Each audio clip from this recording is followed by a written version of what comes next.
This evolution doesn't start covered up. It starts with a whole lot of midriff. From a self-made seductress to a manufactured sexy schoolgirl.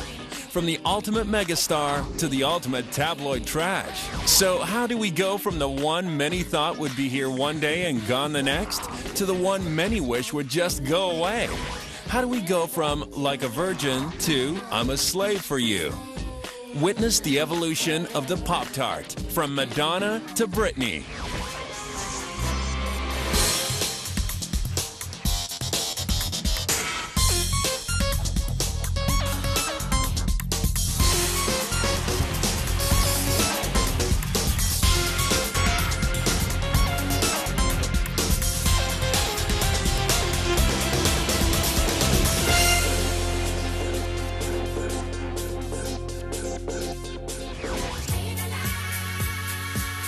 Once disco died in the 70s, dance music left the radio and went back to the clubs. But it would emerge once again and remain in the mainstream, this time for good, thanks to a brash and sassy young dancer from Detroit who would achieve success beyond anyone's wildest dreams, including her own. In 1977, a young dancer born Madonna Louise Veronica Ciccone left suburban Detroit with little more than just drive and determination. With hopes of joining the prestigious Alvin Ailey Dance Company, the 19-year-old moved to New York City with $35 in her pocket. So it was a pretty ballsy move.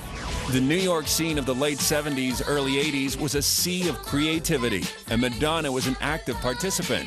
Dabbling in dance, acting, and performance art, Madonna continues to make important contacts and get herself noticed. People were like, who is that? She was really exciting and vibrant and, you know, a real brat. But so risque and so raunchy, but so riveting at the same time.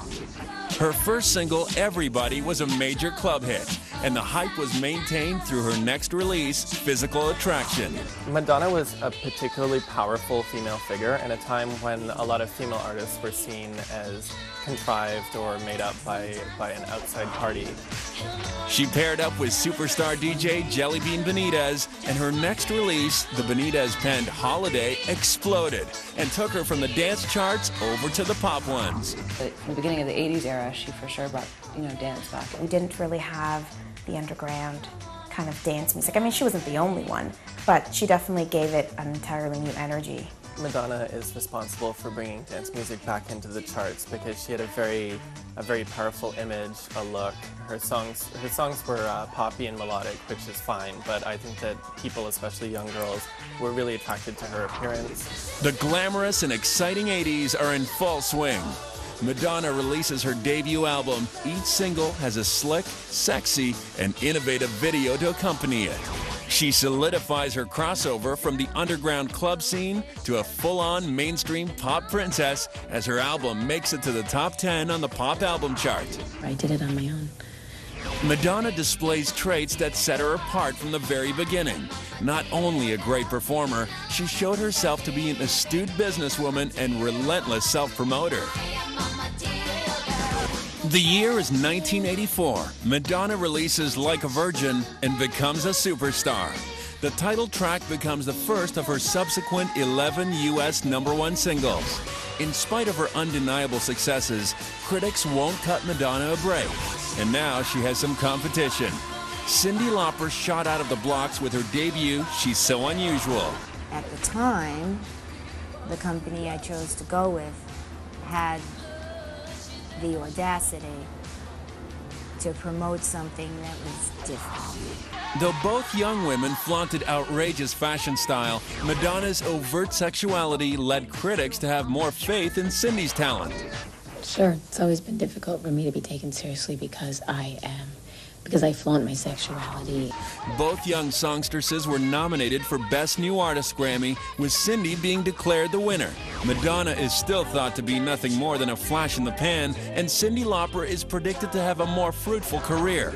My intent was the same.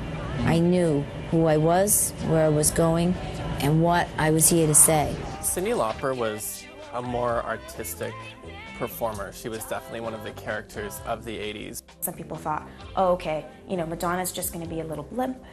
You know, here she is, and here she's, you know, today she's here, today, you know, tomorrow gone.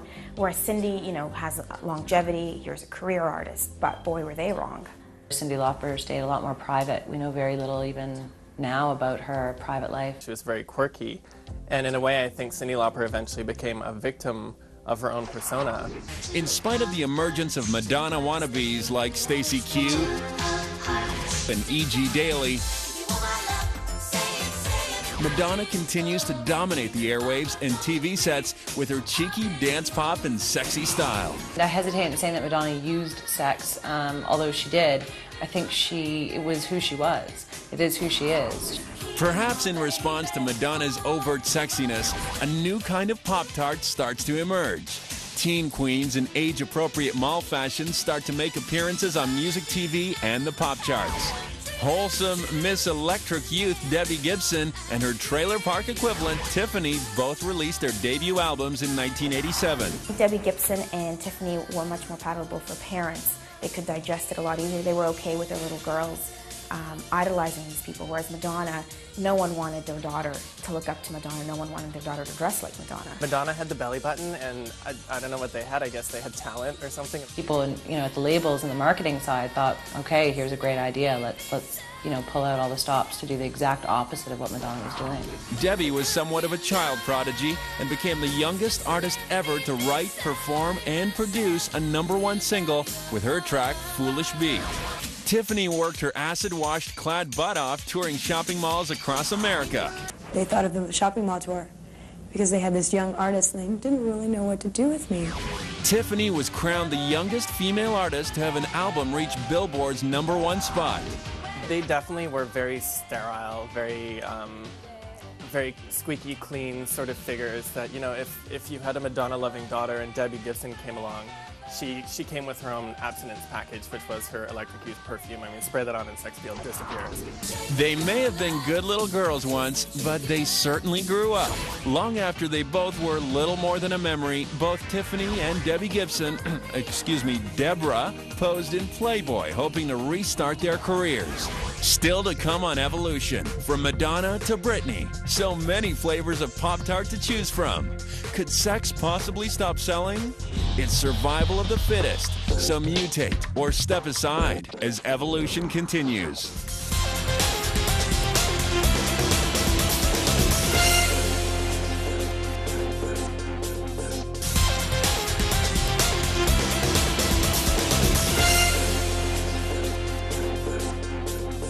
Welcome back to Evolution, from Madonna to Britney.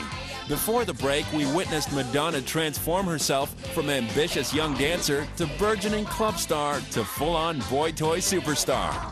Along came Cyndi Lauper and Madonna wannabes Stacey Q and E.G. Daily. But Madonna promptly clobbered her newfound competition, paving the way for her own continued success. The teen queens Debbie Gibson and Tiffany enter the scene, but their success came and went quickly, in spite of continued efforts to survive with the fittest. We haven't made it to Britney yet, so let's rejoin our evolution in progress. We've learned thus far that the pop